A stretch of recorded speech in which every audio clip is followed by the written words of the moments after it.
திருப்பாவை 13వ பாசுரம்.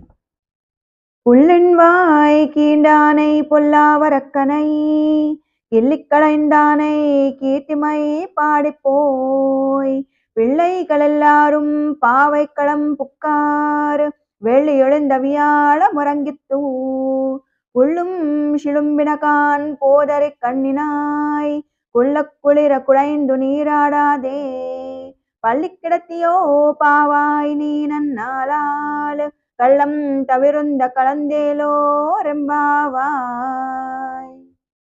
తాత్పర్యము: కొంగ రూపమున వచ్చిన బకాసురుని దౌడలు చీల్చి చంపిన కృష్ణుని దుర్మార్గుడగు రాక్షసరాజు రావణుని అవలీలగా గిల్లిపారవైచిన శ్రీరామచంద్రుని పరాక్రమాదులను స్తోత్రము చేయుచు మన తోటి గోపికలు అందరూ వ్రతమునకు నిర్దేశించిన వేది స్థలమున చేరిరి. శుక్ల నక్షత్రము ఉదయింపగా బృహస్పతి తార అస్తమించినది. గ్రామ పక్షులు ఆహార సంపాదనము కొరకు కిలకిలలాడుచు బయలుదేరినవి. లేడి కన్నుల వంటి సౌందర్యము గల కన్నులు గలదానా, ఈనాడు తాపము తొలుగునట్లు చల్లని మడుగులో పూర్తిగా మునిగి స్నానము చేయక ఇంకనూ మంచము మీదనే శయనించి ఉన్నావా? మృదు స్వభావము గలదానా, ఇంతటి మంచి రోజున కపటము విడిచి మా అందరితో కలియుటకు రమ్ము. ఇది ఒక అద్వితీయ వ్రతము.